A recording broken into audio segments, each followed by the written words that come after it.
ಪಹಲ್ಗಾಮ್ನ ದಾಳಿಯಲ್ಲಿ ಅನೇಕ ಕನ್ನಡಿಗರು ಕೂದಲೆಳೆ ಅಂತರದಲ್ಲಿ ಪಾರಾಗಿದ್ದಾರೆ. ಕಣ್ಣೆದುರೇ ಮೃತ್ಯು ದರ್ಶನವಾಗಿದ್ದು ಪವಾಡದ ರೀತಿ ಬಚಾವಾಗಿದ್ದಾರೆ. ಅವತ್ತಿನ ಭಯಾನಕ ಕ್ಷಣಗಳನ್ನ ಬಿಚ್ಚಿಟ್ಟಿದ್ದಾರೆ. ಹೊತ್ತುಗಳು ಕಳೆದು ಹೋಗ್ತಾ ಇದೆ, ದಿನಗಳು ಉರುಳಿ ಹೋಗ್ತಾ ಇದೆ. ಪಹಲ್ಗಾಮ್ನಲ್ಲಿ ಉಗ್ರರ ದಾಳಿ ನಡೆದ 6 ದಿನ ಕಳೆದ್ರೂ ಆ ಘೋರ ಕ್ಷಣಗಳನ್ನ ಕಿಂಚಿತ್ತು ಮರೆಯಲು ಆಗ್ತಾ ಇಲ್ಲ. ಒಂದ್ ಕಡೆ ಉಗ್ರರ ದಾಳಿಯಲ್ಲಿ ತಮ್ಮವರನ್ನ ಕಳೆದುಕೊಂಡವರು ಕಣ್ಣೀರ್ ಹಾಕ್ತಿದ್ದಾರೆ. ಮತ್ತೊಂದೆಡೆ ಉಗ್ರರ ದಾಳಿಯಿಂದ ಪಾರಾಗಿ ಬಂದ ಕನ್ನಡಿಗರು ಈಗಲೂ ಆ ಕ್ಷಣ ನೆನೆದು ಏದುಸಿರು ಬಿಡುತ್ತಿದ್ದಾರೆ. ಪಹಲ್ಗಾಮ್ ಕಣಿವೆ ಹತ್ತುತ್ತಿದ್ದವರಿಗೆ ಕಂಡಿತ್ತು ಕಿರುಚಾಟ, ಕಣ್ಣೀರು.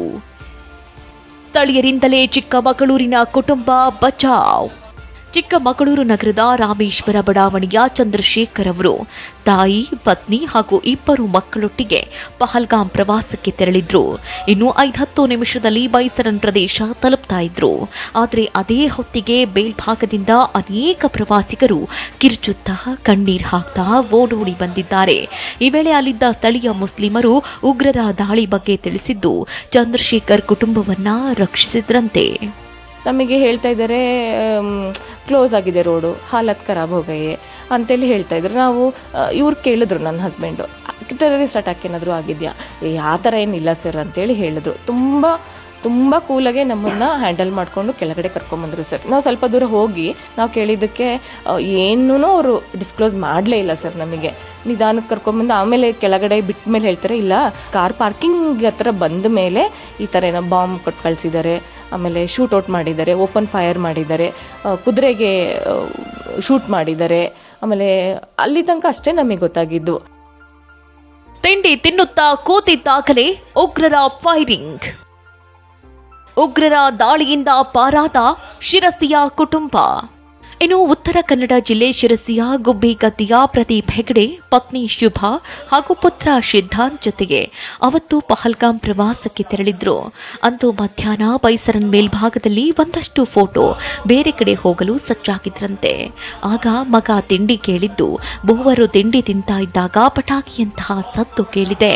ತಿರುಗಿ ನೋಡ್ತಾ ಇದ್ದಂತೆ ಉಗ್ರನೊಬ್ಬ ಫೈರಿಂಗ್ ಮಾಡ್ತಾ ಇರುವುದು ಕಂಡಿದೆ. ಕೂಡಲೇ ದಂಪತಿ ಸ್ಥಳದಲ್ಲೇ ಮಲಗಿದ್ದು ಶುಭಾ ಅವರು ಬ್ಯಾಗ್ ಎತ್ತಿಕೊಳ್ಳುವಾಗ ಅವರ ಕಿವಿ ಪಕ್ಕವೇ ಬುಲೆಟ್ ಪಾಸ್ ಆಯ್ತಂತೆ. ತುಂಬಾ ಜನ ಬರ್ತಾನೆ ಇದ್ದಾರೆ, ಮುಂದ್ಗಡೆನೂ ಜನ ಇದ್ದಾರೆ. ಬಟ್ ಆ ಶಾರ್ಟ್ ಕಟ್ ಕಂಡ ತಕ್ಷಣ ಜನ ಎಲ್ಲ ಆ ಕಡೆ ಹೋಗ್ಬಿಟ್ಟು ಆ ಶಾರ್ಟ್ ಕಟ್ ಅಲ್ಲಿ ಹೋಗ್ಬಿಟ್ಟು ನಾವು ಮಾತ್ರ ಈ ಮೇನ್ ರೋಡಲ್ಲಿ ಹೋಗಿದ್ವಿ. ಆಕ್ಚುಲಿ ಅದಕ್ಕೆ ಒಂದ್ಸಲ ನಮ್ಗೆ ಭಯ.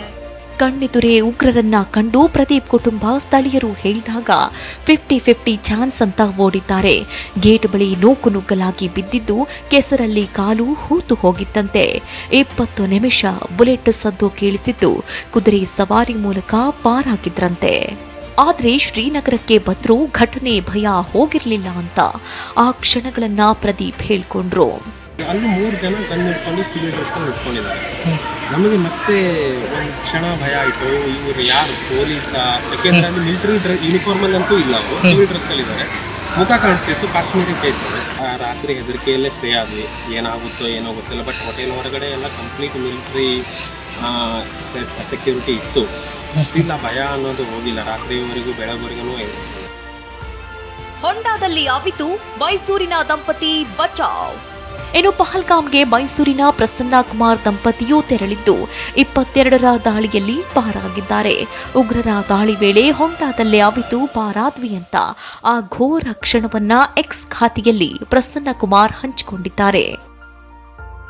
ಮೈಸೂರಿನಲ್ಲಿದ್ದ 8 ಜನ ಪಾಕಿಸ್ತಾನಿಯರು ಪಾಕ್ಗೆ ವಾಪಸ್. ಇನ್ನು ಪಹಲ್ಗಾಮ್ ಹತ್ಯಾಕಾಂಡದ ಬೆನ್ನಲ್ಲೇ ಪಾಕ್ ಪ್ರಜೆಗಳಿಗೆ ಭಾರತ ತೊರೆಯುವಂತೆ ಕೇಂದ್ರ ಸರ್ಕಾರ ಸೂಚನೆ ಕೊಟ್ಟಿದೆ.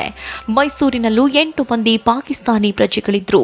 ಈ ಪೈಕಿ 5 LTS ವೀಸಾದಡಿ ನೆಲೆಸಿದ್ರೆ ಉಳಿದ 3ರನ್ನ ನಿನ್ನೆ ಮೈಸೂರಿನಿಂದ ವಾಪಸ್ ಪಾಕ್ಗೆ ಅಧಿಕಾರಿಗಳು ಕಳುಹಿಸಿಕೊಟ್ಟಿದ್ದಾರೆ. Bureau report, TV9.